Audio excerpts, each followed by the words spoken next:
اعوذ باللہ من الشیطان الرجیم بسم اللہ الرحمن الرحیم وبہ نستعین وہو خیر ناصر و معین۔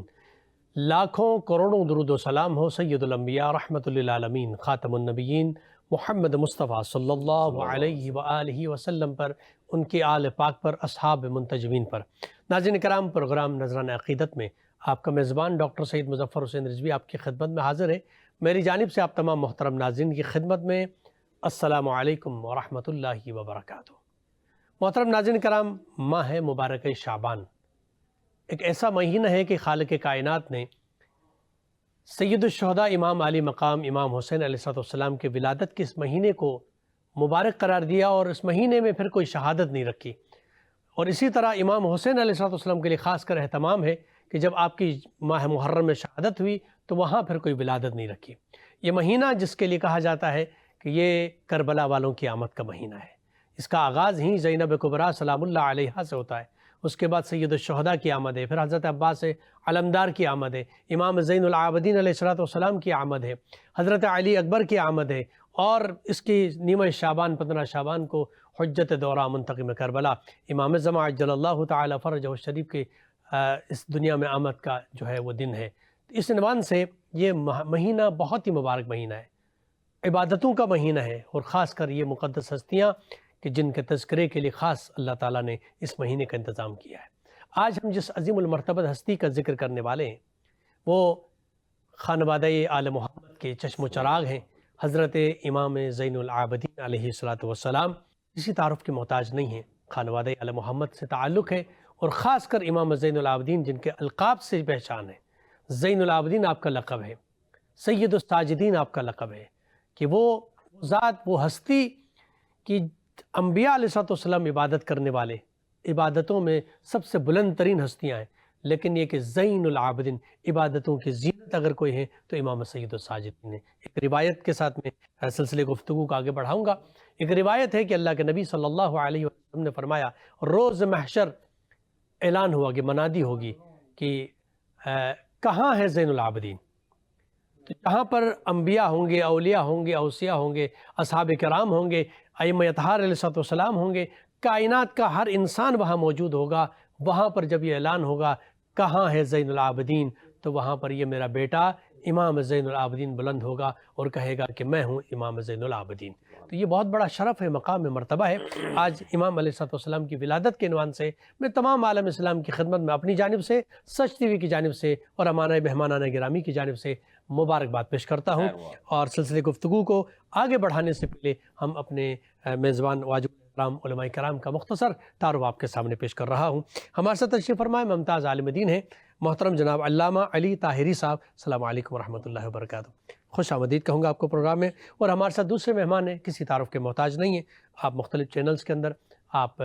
کی گفتگو سماعت فرماتے ہیں۔ میری مراد حضرت علامہ مفتی محسن الزمان صاحب۔ السلام علیکم ورحمۃ اللہ وبرکاتہ، خوش آمدید کہوں گا پروگرام میں۔ اور ہمارے ساتھ تیسرے مہمان ہیں ممتاز ثنا خاں، نعت خاں، منقبت خاں، جناب تابش مہدی صاحب۔ میں گزارش کروں گا بارگاہ امامت میں گلہائے عقیدت پیش فرمائیں۔ وحدت ذات کی تبلیغ سراپا تم ہو،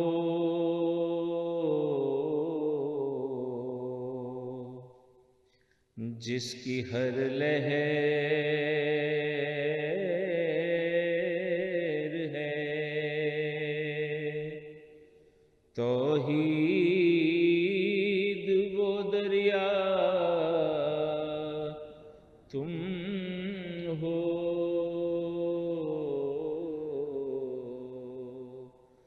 وحدت ذات کی آرزو آدم و عیسیٰ نے تمہاری کی ہے، آرزو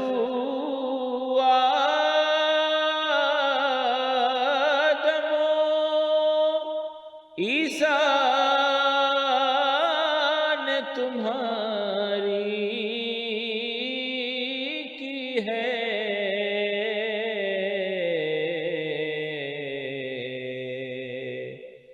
کتنے معصوم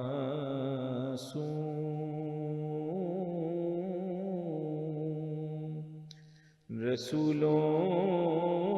کی تمنا تم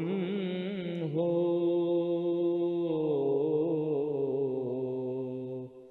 وحدت ذات کی کوئی ثانی ہے تمہارا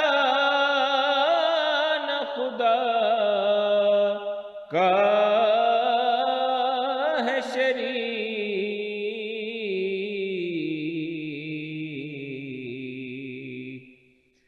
جیسے یکتا ہے خدا ویسے ہی یکتا تم ہو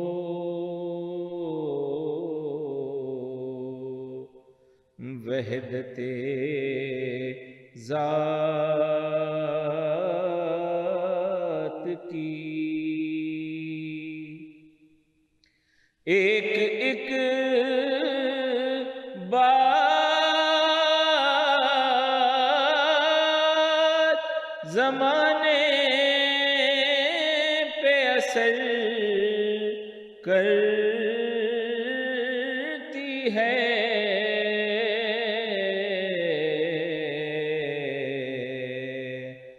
حق کی آواز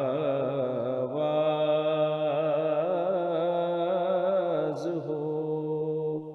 اللہ کا لہجہ تم ہو وحدت ذات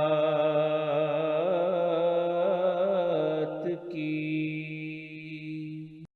سلسلے گفتگو کا آغاز کرنا چاہوں گا قبل آپ سے، اور سب سے پہلے آپ کی خدمت میں یہ سوال رکھنا چاہوں گا،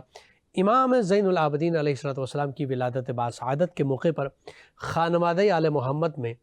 خوشی کا موقع ہے، اور وہ خوشی کس طرح منائی؟ یقیناً آج کے دنیا کے لوگوں کے لیے میسج اس خوشی میں کہ آل محمد کے گھرانے میں جب کوئی خوشی ہوتی ہے، کوئی خدا کی نعمت ملتی ہے، تو وہ خوشی کیسے مناتے ہیں، کیا طریقہ کار ہے، کیا سنت ہے؟ میں چاہوں گا کہ ہمارے ناظرین کی خدمت میں آپ پیش کیجیے گا۔ اعوذ باللہ من الشیطان الرجیم، بسم اللہ الرحمن الرحیم، الحمد للہ والصلاۃ علی اہلہا۔ سب سے پہلے میں آپ کے سوال کے جواب دینے سے پہلے آج کی اس شب کی مناسبت سے، جو شب ولادت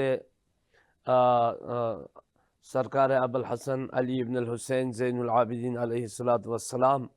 کی ولادت کی شب ہے، اس مناسبت سے آپ تمام ناظرین اور آپ کی خدمت میں ہدیہ تبریک پیش کرتا ہوں۔ اہل بیت اطہار علیہم السلام میں خوشی منانے کا جو انداز ہے وہ جو بندگی کا انداز ہے، جہاں نعمتیں ملتی ہیں تو اللہ کے شکر میں اضافہ ہوتا ہے، سجدوں میں اضافہ ہوتا ہے، شکرانے ادا کیے جاتے ہیں۔ تو بعین ہی سرکار امام زین العابدین کی جب ولادت ہوئی تو سرکار امام حسین علیہ السلام کے گھرانے میں ویسی ہی خوشی منائی گئی جیسے پنجتن پاک نے یا دیگر جو معصومین نے خوشیاں منائی۔ بی بی شاہر بانو سلام اللہ علیہا اور امام حسین علیہ السلام کے فرزند کے اعتبار سے، عنوان سے، اور جو کسی مولود کی ولادت ہوتی ہے تو کیا ہوتا ہے کہ اس کی نامگزاری ہوتی ہے، اس کا نام رکھا جاتا ہے، ان کے لیے عقیقہ مسنونہ کیا جاتا ہے، تو وہ سب سلسلے ہو گئے۔ اور امام حسین علیہ السلام کی وہ حکمت، وہ انداز کہ مجھے اپنے بچوں کے ناموں کے ذریعے سے اپنے بابا کے نام کو باقی رکھنا ہے، اس سے دوام دینا ہے،